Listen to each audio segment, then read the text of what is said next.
Los espacios públicos son, ante todo, aquellos lugares sociales territoriales, ubicados al margen de la esfera privada y en donde interactúan los ciudadanos, permitiendo la integración de la ciudad y la construcción del tejido social urbano. También es posible restringir la definición de espacios públicos a todos aquellos que no son de dominio privado, e incluir además dos criterios: que el espacio no tenga exclusivamente fines de lucro, sino también de servicio privado, y que sean en términos físicos, económicos y sociales de libre o fácil acceso. Entonces, todos los parques, plazas, espacios deportivos, alamedas, pero también las calles y las escaleras son espacios públicos. Hoy, en Es Así, seguridad y salud en espacios públicos.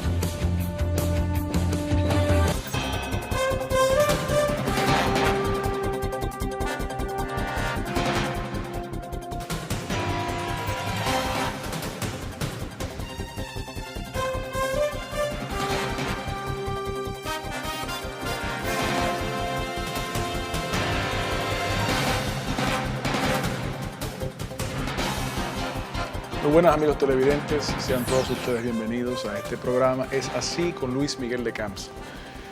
En esta entrega vamos a hablar de unos temas que pueden parecer disímiles, distantes y no relacionados, pero en la realidad son más relacionados de lo que a principio o a primera vista se puede uno dar cuenta. Y es el tema de la seguridad y la salud pública en los espacios públicos también, sobre todo. Es innegable, por más que se quieran hacer campañas en detrimento de que no es así, pero no necesariamente las campañas en que se evite de que eso sea así, pues es innegable que el sistema dominicano de seguridad ciudadana ha ido constantemente en deterioro. Se dan más frecuentemente los casos de actos criminales. De hecho, muy recientemente, algo que parecía hasta una especie de sátira, afortunadamente no pasó de robo, a la propia defensora del pueblo, fue sujeta de un atraco express, según tengo entendido también. Es decir, hay señales claras de deterioro en ese aspecto. Y cuando vemos un poquito más de cerca eso, pues nos damos cuenta de que la mayor cantidad de esos actos delictivos se llevan a cabo aprovechando espacios públicos, espacios abiertos en donde las personas y sus pertenencias se hacen más fácilmente expuestas a que estas personas pues hagan esos actos. Para tratar este tema interesante, tenemos el verdadero placer de contar con nosotros a dos distinguidos invitados: el doctor Rafael Gotró, gastroenterólogo, además de un prontuario larguísimo de experiencia en diferentes áreas, todas relacionadas también con el tema de la salud, el licenciado Giancarlo Vega, abogado, ex consultor jurídico del Ayuntamiento. Señores, muchísimas gracias por aceptar nuestra invitación. Para mí es un privilegio, Miguel, estar contigo y en un tema de tanta trascendencia e importancia ciudadana como el que tú estás tratando en el día de hoy, que desgraciadamente no se está tomando muy en serio. Yo creo que es el primer programa que nosotros vemos que se está enfocando para orientar a la población en ese sentido. El problema de la salud pública, no solamente en el aspecto ciudadano, sino en el aspecto general, es un problema endémico, pudiéramos llamar así. Fíjate cómo, aunque no es tu tema, pero como orientación pero a los hablamos de eso, por supuesto. tenemos ahora mismo, en la época en que tuvimos el honor de dirigir la Secretaría de Salud Pública, llegamos a tener el caso cero, no más de 5 casos a 15 casos al año de tuberculosis pulmonar. Estamos viendo cómo en Santiago ha habido un brote de tuberculosis que es preocupante para la ciudadanía. No veo las medidas pertinentes porque a mí me interesa que no hayan casos, pero yo tengo que pensar en mi clase. O sea, ¿qué protección se le está dando a los médicos? Hubo que haber una protesta para que el Ministerio de Salud tomara cartas en el asunto. Entonces, te pongo ese ejemplo de los miles de casos más con los brotes que hemos tenido. Pero la seguridad es importante. Ese tema que tú tocaste, que es una enorme preocupación, ¿cómo es posible que una señora que fue fiscal del distrito, que se supone que debía tener alguna protección, que trabajó en la administración pública en los gobiernos del presidente Balaguer en diferentes posiciones, que es una persona querida y admirada y respetada, yo la tengo como una gran amiga, nosotros, que estuviera sola, ella ocupa una posición importante dentro de lo que es la administración, lo que En España, por ejemplo, el encargado de la seguridad del pueblo, el ombudsman, es una entidad altamente respetada, donde los ciudadanos van a protestar. Entonces, me resulta muy raro que esta señora andara sin ningún tipo de protección, pero más que eso, que llegara al extremo de quitarle su vehículo, de llevarla a un lugar, de destartalar su vehículo y de soltarla. Estas son cosas que están sucediendo a diario. Trascendió porque era esta señora. Exacto. ¿Cuántas veces al día está sucediendo esto en el país? Exactamente. Y es preocupante. No, y a propósito de eso, interesante también decir, usted dice que le sorprende de que no anduviese ella con seguridad, y obviamente por la investidura que tiene y tuvo, es algo que uno espera, pero al final del día, en lo que nosotros quisiéramos aspirar es que no fuera necesario. Que pudiéramos circular libremente. Todos, independientemente de eso, ¿no? En el caso, bueno, primero, antes que nada, Luis Miguel, 1.000.000 de gracias por gracias. el enorme placer que me produce que nos invite y estar aquí, compartir con ustedes. En el caso de doña Zoila, que tuve la oportunidad de ser su vecino en un momento, ella tiene una forma muy particular de actuar, y me parece muy bien que alguien que haya ostentado posiciones de Estado como ella durante tantos años, ella camina, ella sale en taxi, ella se transporta en transporte público. Claro, no quiere limitar su libertad. Y eso debería ser a lo que aspiremos. Yo pienso que es un poco de lo que hemos ido perdiendo paulatinamente en los últimos años. El poder transitar, el poder movernos de un lugar a otro sintiéndonos seguros. O sea, nos están quitando cada día con esto que está ocurriendo la posibilidad de movernos libremente en la calle. O sea, es algo que... Sí. Y lo peor que se va viendo es como que está pasando, se va incrementando, se va incrementando, se va incrementando. Por otro lado, nos dicen que no se está incrementando, que no está ocurriendo, que no está pasando. Y mientras tanto, es como que sigue una bola de nieve corriendo, se sigue haciendo cada vez más grande. ¿Y qué estamos haciendo? ¿Cuáles son las políticas públicas reales que estamos diseñando? Yo creo que no. Mira, tú hablando de eso, yo te decía la rareza de que esta señora andara sola. Yo me la he encontrado en restaurantes sola, con un grupo de amigas. Es el aspecto de que eso es lo penoso, que tenga que suceder que una figura pública tenga un incidente como este para que se trascienda y la gente comience a preocuparse.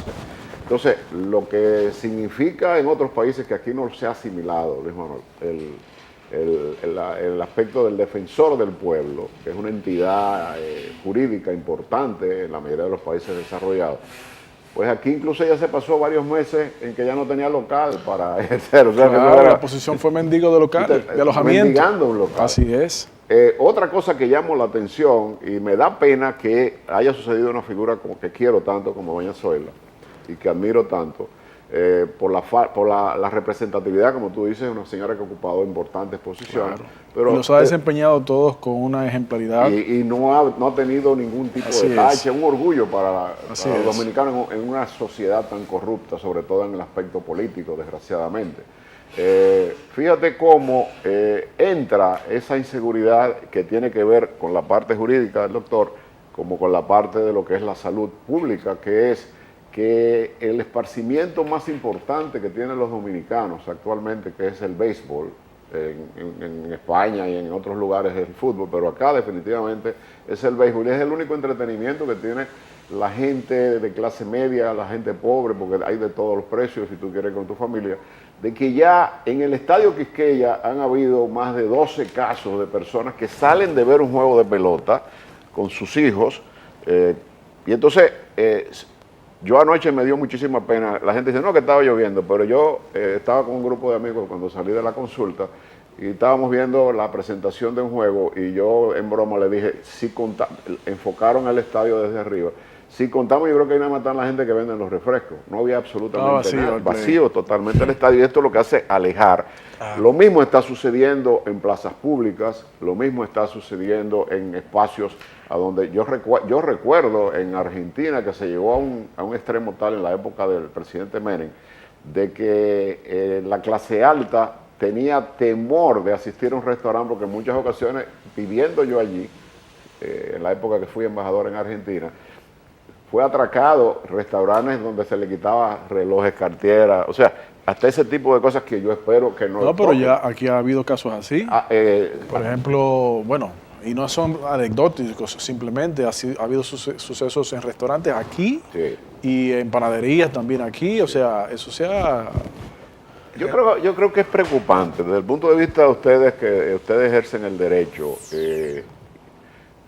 Hay también como uno se siente como que no está protegido, como que un ciudadano, en el caso de nosotros tres que andamos solos, Correcto. y que yo pude haber tenido cualquier persona que me cuidara.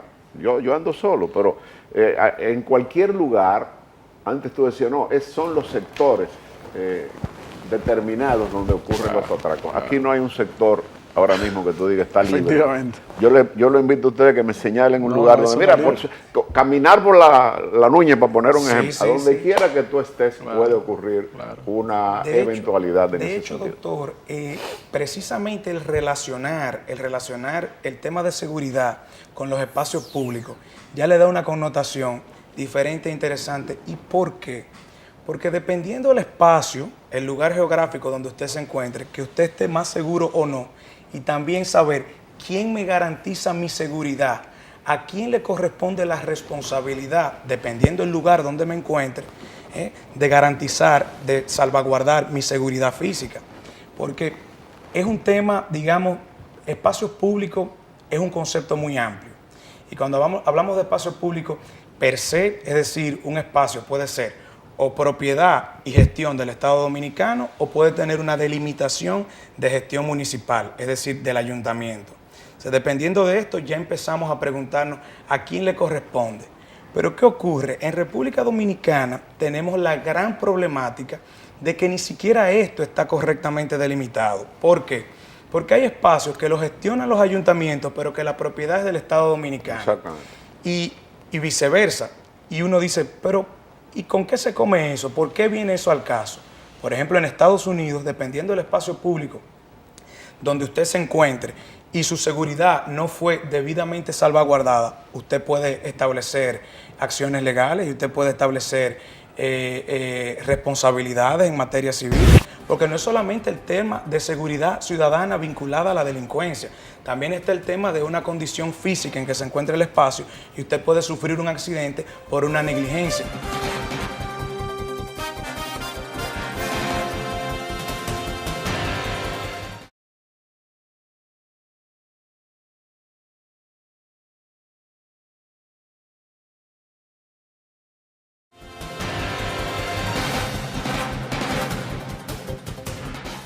Quisiera que, si es posible, que la desarrollaras un poquito más. ¿Por qué tú señalas de que eso en nuestro país no está debidamente delimitado? Es decir, en la experiencia que tú tienes como consultor de un ayuntamiento, pues jurídico, de un ayuntamiento, ¿cuáles son los casos que tú pudiste identificar, o qué tipo, mejor dicho, de casos tú pudiste identificar en donde había un solapamiento o total abandono de solapes de responsabilidades institucionales? Mira, nosotros venimos de un modelo de gestión del Estado muy centralizado. Es decir, acá todo parte inicialmente de un poder ejecutivo, de un gran Estado que tiene una gestión concentrada históricamente. Los ayuntamientos han tenido periodos de cierto nivel de avance, luego tienen periodos de cierto nivel de retroceso, inclusive jurídicamente a veces se le admiten competencias a los gobiernos locales y luego viene otra sentencia, ahora por ejemplo con el tema del Tribunal Constitucional, y viene como una recogida de las atribuciones que se le han ido reconociendo a los gobiernos locales. En términos de los espacios, históricamente, bueno, la ley establece dos tipos de propiedades a los gobiernos locales, es decir, a los ayuntamientos. Hay espacios que son bienes patrimoniales, es decir, que hay un derecho registrado, puede ser un parqueo municipal, puede ser cualquier establecimiento que sea una propiedad mediante la cual el ayuntamiento hasta ofrezca un servicio. Pero por otro lado están los bienes de dominio público, que ahí están las plazas y los parques, ahí están concentradas las calles, todo lo que uno conoce necesariamente como bienes de dominio público. Ahora, ¿qué ocurre sobre todo con los bienes patrimoniales de los gobiernos locales? Cuando uno se va a la titularidad del derecho de propiedad, generalmente los títulos aún se encuentran a nombre del Estado Dominicano. Pero inclusive hay bienes que son patrimoniales y propiedad de los ayuntamientos que son gestionados ni siquiera necesariamente por el Poder Ejecutivo, sino por un ministerio X o Y. Caso, por ejemplo, un espacio público de vocación meramente general, el Estadio Olímpico. Bueno, ni es directamente gestionado por el gobierno central, ni es directamente gestionado por el ayuntamiento, lo maneja un ministerio que en este caso, por la vocación del espacio, es el Ministerio de Deportes. Entonces, con todo este tema de ir delimitando, acá nunca nos hemos sentado a decir, bueno, pero vamos a sincerarnos, es que este espacio, aunque esté a nombre del Estado Dominicano, cito un caso, la Feria Ganadera. O sea, la Feria Ganadera, si hacemos un estudio de la titularidad de derechos de propiedad sobre ese espacio de vocación pública, podríamos escribir un libro, porque por un lado hay un decreto de expropiación, pero por otro lado el ayuntamiento argumenta que si no hay indemnización, no hay expropiación. Pero por otro lado hay un esquema de gestión de los ganaderos que están ahí dentro, pero hay unas ocupaciones históricas. O sea, yo pienso que lo primero para definir espacios públicos, definir responsabilidades que van a repercutir necesariamente sobre la seguridad, porque es lo único que nos permite delimitar a quién le corresponde garantizar la seguridad en ese espacio, es empezar por a quién pertenece. Y la responsabilidad de la municipalidad respecto de la seguridad, no solamente respecto del estado físico en que se encuentra el espacio, sino también porque hay policía municipal y la función también debe ser esa, ¿no? Y la pregunta que uno siempre se hace desde el ámbito, vamos a decir, desde la óptica de la municipalidad, ¿cuál es el nivel de coactuación que hay entre la Policía Nacional y los policías municipales? ¿No sería todo un sistema más eficiente si pudiésemos encontrar un espacio donde nos organicemos de manera integral? ¿No sería más eficiente para la ciudadanía, para la población, que se articule una política pública de decir, bueno, mira, nos organizamos de manera integral y a ustedes les corresponde garantizar tal espacio con tales y tales herramientas, dependiendo del lugar y de las necesidades? Pero ese es el gran tema, que nosotros no sabemos actuar y trabajar en equipo. Y de la única manera que nosotros podemos contrarrestar este tema de inseguridad que va avanzando de manera galopante es si somos capaces de sentarnos todos en una mesa y empezar a diseñar políticas públicas integrales. Y está el tema de la atomización, porque hay muchísimos ministerios que tienen sus propias fuerzas policiales, sí, y aumentando. Doctor, algo que me viene a la mente, que tal vez usted pueda abundarnos un poco más, es que con con el crecimiento del problema de la inseguridad en nuestro país, en nuestros diferentes... Que es altamente preocupante. Que de por sí es altamente preocupante. Yo decía al inicio que además de una acción directa como víctima de una acción delictual,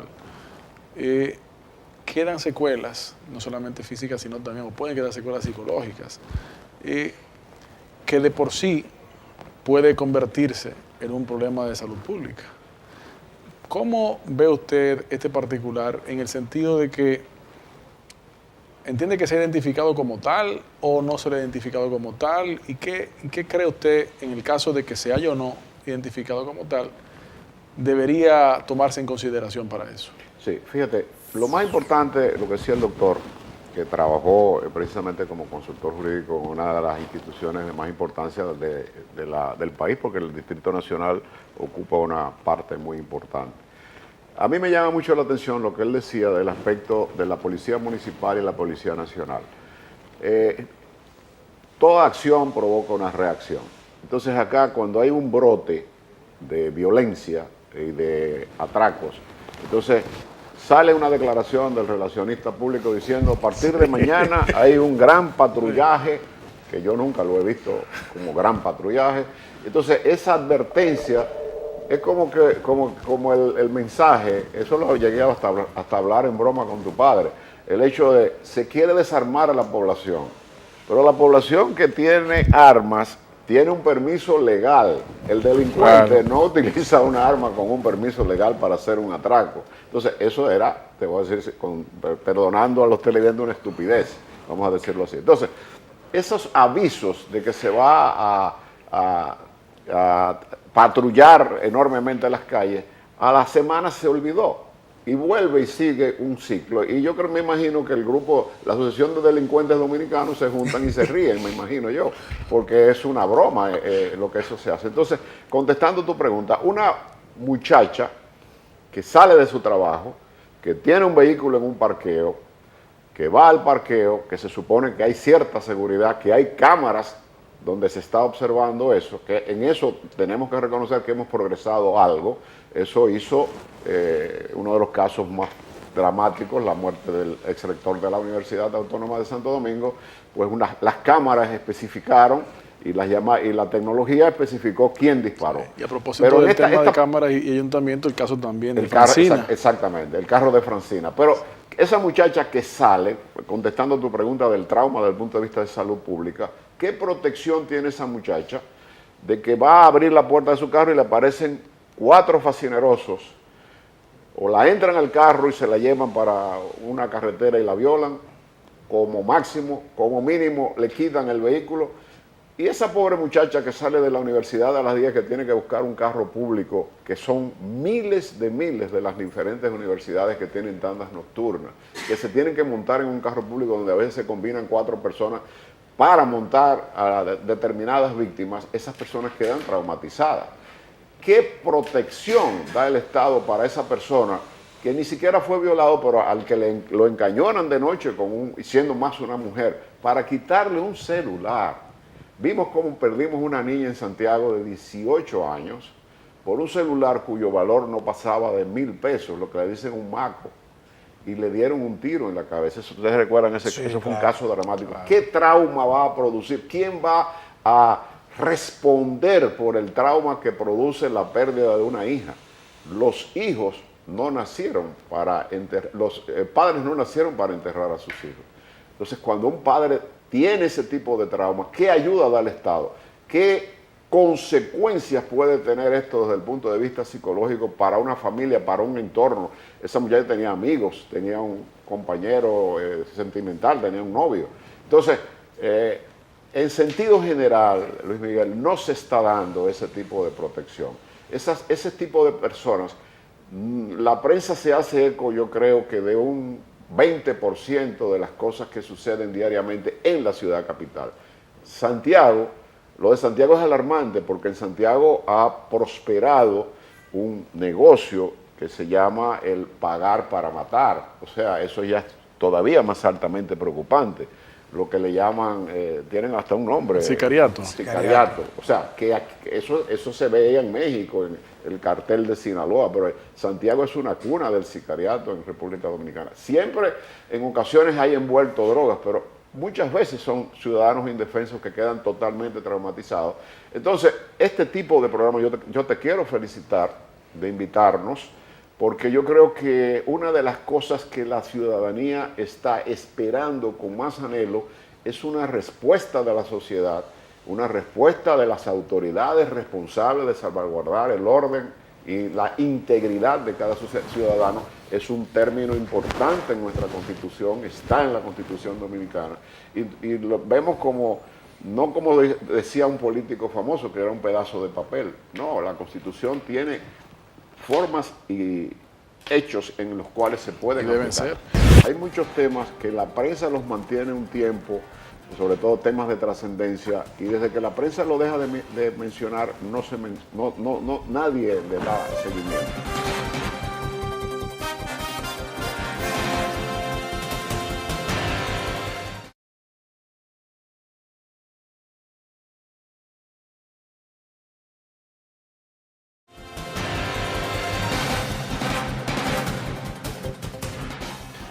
Y una parte también, u otra visión de ese mismo problema, es que, bueno, están los que son víctimas y los que sufren esas situaciones con sus respectivas secuelas físicas y psicológicas propias y de quienes les rodean, familiares y demás.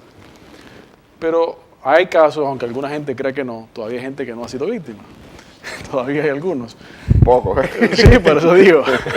Entonces, pero a pesar de que existen todavía, y ojalá sigan aumentando, es el anhelo, ¿no?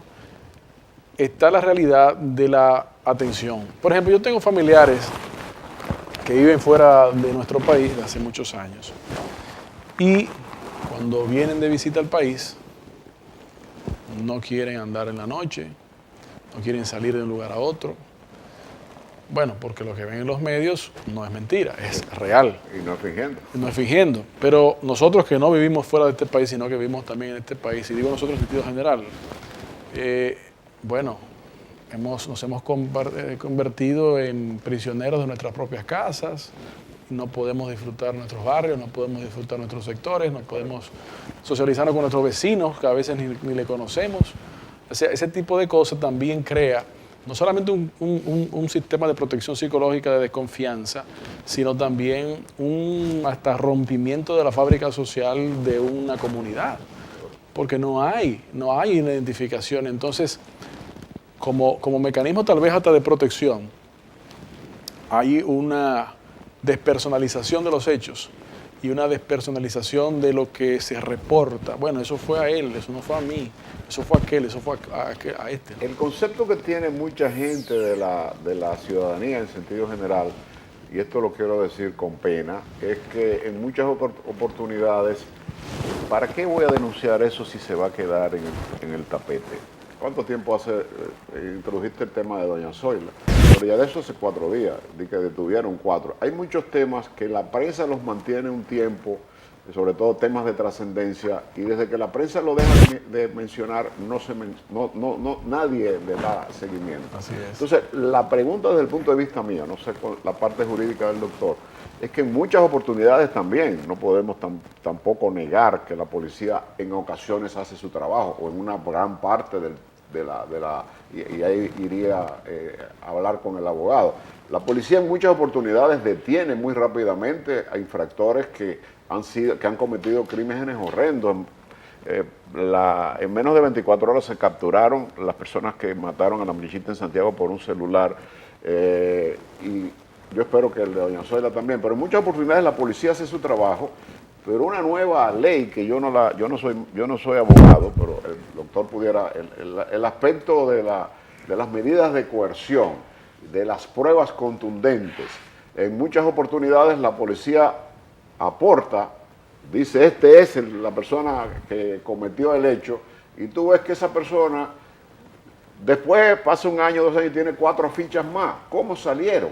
O sea, ¿qué es lo que está esperando la sociedad de que una persona que es un delincuente se le detenga y que milagrosamente aparezca una ficha de ese señor 3 o 4 meses después? Eso yo lo dejo para que tú lo preguntes. Claro, pero a mí me llama mucho la atención. Esto es una conversación. Pero tenemos un abogado, ¿verdad? Por supuesto. Yo soy de los que piensa, y por eso siempre lo pongo sobre la mesa, como que debemos rebanar las cosas y agarrar y abrir diversos escenarios.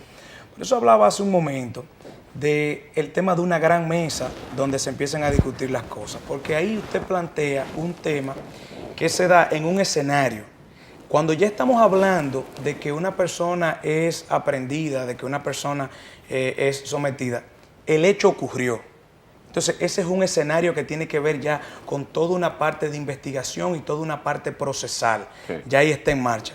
Pero yo soy de los que entiende que debe haber otro grupo de seres humanos no involucrados en ese día a día, pensando, uno, cómo logramos a mediano plazo ir disminuyendo esto, o por lo menos pararlo hasta aquí que está ocurriendo, y cómo a largo plazo logramos una sociedad como la que queremos, la que anhelamos, la que deseamos, donde nos sintamos seguros, donde podamos caminar, donde podamos transitar libremente. Es decir, el aspecto procesal, sí, hay que fortalecerlo. Lo que está ocurriendo en el día a día, desde que ocurre un incidente, cuando interviene la policía, cuando interviene el Ministerio Público y todo el sistema judicial, ya luego, sí, a ese debemos ponerle atención. Ahora, el hacedor de las políticas públicas, el que piense en las medidas necesarias de mediano y largo plazo, debe ser otro.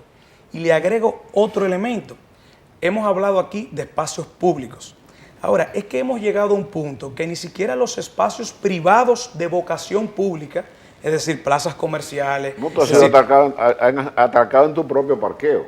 Eso es tu propiedad privada. Por un tema de que Luis Miguel nos vuelva a invitar, no digo nombre, pero ocurrió el otro día un suceso en una plaza comercial donde un tipo agrede a otro con un arma blanca y casi lo ultima frente a todo el que estaba transitando en ese espacio comercial. No pasó nada. Entonces uno dice, es que ya ni siquiera, no es en la calle, no es en el parque, no es en la plaza, este es un espacio privado de vocación pública y aquí tampoco estoy seguro. Por eso es que tenemos que hacer un llamado a que todos los actores que de alguna manera u otra sean receptores en espacios de colectividades, de un sinnúmero de personas, participen en la generación y en la creación de soluciones. Tú que tienes este espacio en el que venimos personas de diferentes profesiones y especialidades a tratar temas directos con la ciudadanía, el aspecto de la pregunta que muchos ciudadanos, yo me la hago, el 99.9% de los hechos delictivos en espacios públicos e incluso te decía espacios privados. Hay cantidad de personas que tienen un portón eléctrico y que en lo que ponen el portón entran dos delincuentes y te atracan en tu propia casa, vamos a llamarlo así. Es el aspecto que del 99.9% de los atracos acá y de la pérdida de la seguridad ciudadana ocurren con motoristas. En motoristas que andan dos personas. Lo sabe la policía y ninguno de los tres aquí somos ningunos tontos para no saber que es muy difícil que una persona en un motor manipule el motor, manipule un arma, porque hasta una mujer le puede dar un golpe y tumbarlo. Entonces, si sabemos eso, y cantidades de medios, la Iglesia Católica, los protestantes, asociaciones populares, políticos, comunicadores, como el caso tuyo, han solicitado, quizás no impedir que anden dos personas en el motor, pero una de las cosas que disminuyó considerablemente los hechos delictivos en los espacios públicos en Colombia, fuera del problema de la droga, como es natural, y de la guerrilla cuando querían atracar a alguien, era el aspecto de identificar las personas que andaran en un vehículo de motor. Se está viendo ahora alarmantemente, como dice el doctor, que ya se están utilizando vehículos para atracar, en el cual andan 4 personas, que incluso la técnica, y lo saben los amables televidentes, chocarte por atrás para que tú te pares y hagas la reacción y ahí te toman. Pero gran parte de esos atracos, ¿por qué no se toman esas medidas de que un chaleco, un número, cualquier tipo de cosa, o en casos extremos, porque estamos llegando a casos extremos, a impedir, fuera de los motoconchistas que están acreditados en una asociación, que no puedan andar dos personas, porque la ciudadanía merece una respuesta, tengo yo entendido, y esa es una respuesta. Claro. Y a propósito de eso, doctor, me pregunto yo, los ayuntamientos, porque ha habido algunos esfuerzos en esa dirección, pero no se ha logrado. No se ha logrado y de repente, igual que pasa con las noticias, como que se le va el impulso y no se da seguimiento. ¿Y hasta ahí llegó? Sí, un chorrito, llegó hasta ahí, no llegó hasta el final. No llegó hasta el final. Entonces, bueno, pero ¿y por qué? Una de las ventajas, si se puede mencionar, de haber concluido con el proceso electoral ya en este año, es que no hay elecciones hasta varios años. 6 años. Entonces medidas que pueden ser impopulares, pero que pueden ser necesarias, deben ser implementadas a la mayor celeridad. Y en los ayuntamientos, pregunto, Giancarlo, ¿los ayuntamientos no tienen la potestad de ordenanzas para iniciativas como la que se señalan aquí? Y es, como explicaba precisamente en principio del programa, uno de los grandes problemas, porque tú tienes situaciones cíclicas en los ayuntamientos, es verdad. La ley 176-07 del Distrito Nacional y los municipios establece una serie de atribuciones y competencias específicas y exclusivas para los ayuntamientos. Establece otras que son compartidas y establece algunos esquemas de coactuación, de cogestión. Ahora bien, el tema está en que, por un lado, a nivel de imagen, a nivel histórico, a nivel de lo que podría llamarse autoridad, la ciudadanía en nuestro país no entiende los gobiernos locales todavía como autoridad. Sí. Es decir, Eso es verdad. tú lanzas una campaña preventiva, es más, tú lanzas una campaña que hasta tenga ciertos ribetes coercitivos desde un gobierno local y la gente no lo, empezando porque la gente no lo asume, no lo asimila. Pero cuando digo la gente, no es solamente el ciudadano, a nivel institucional también, de todo el andamiaje del gran Estado, esas competencias exclusivas de los ayuntamientos no les son reconocidas. Y lejos, por ejemplo, de fortalecerlos, lo que uno ve diario es que otro usurpa esas competencias y dice, bueno, es que el ayuntamiento no puede, o es que el ayuntamiento no lo hace. Pero vamos al fondo del asunto. ¿Por qué si tiene unas responsabilidades en materia de seguridad? ¿Por qué si tiene unas responsabilidades en materia de alumbrado público que incide sobre la seguridad? ¿Por qué si tiene unas atribuciones en términos de los cuerpos de bomberos que va directamente relacionado a la seguridad? ¿Por qué no lo hacen? No, esa reflexión no se hace y es un tema que empieza desde la asignación presupuestaria, es un tema que empieza desde la cultura de centralización de poder que nosotros tenemos en nuestros países, porque no es solamente un mal de República Dominicana.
Sobre ese punto, y antes de que se nos vaya el tiempo, entonces, tú te suscribes en la propuesta de que las fuerzas policiales sean dependencia de los ayuntamientos y que el jefe de la policía sea el alcalde, como un modelo en diferentes países. Seguro. En Madrid la policía municipal, el alcalde es el jefe de la policía.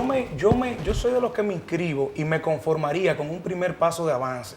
Es decir, la ley 176 está ahí.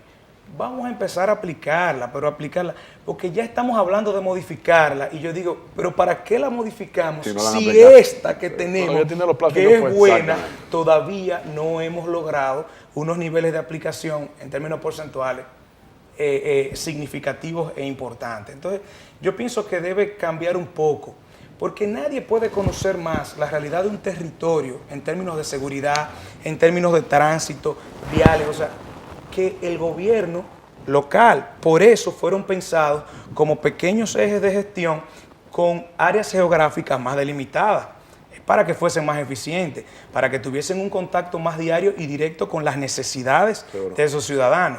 Pero el problema es que no lo hemos entendido, no lo hemos asimilado y es más, lo vivimos boicoteando los pequeños pasos de avance. Eso que dice Giancarlo es muy cierto en el aspecto de ayuntamiento, países, ciudades, como dice Luis Miguel, desarrolladas, el jefe de la seguridad de la ciudad es el alcalde. Pero, por ejemplo, fíjate, en la falta de respeto ciudadana y los traumas que esto conlleva, hay una gran falta de respeto de una importante parte de la población con lo que tiene la ciudad de Santo Domingo colapsada, que es el tránsito, que es la Autoridad Metropolitana de Transporte. La mayoría de los agentes de la AMET son irrespetados. Tuviste una jueza como sacó una cartera, una jueza, y tuviste este caso. Has visto que en muchísimas ocasiones yo paso y veo un AMET donde una persona espera un momento y coge un teléfono y llama a un militar. O sea, no hay ese respeto, y si no hay ese respeto, no puede haber una inspiración hacia la seguridad.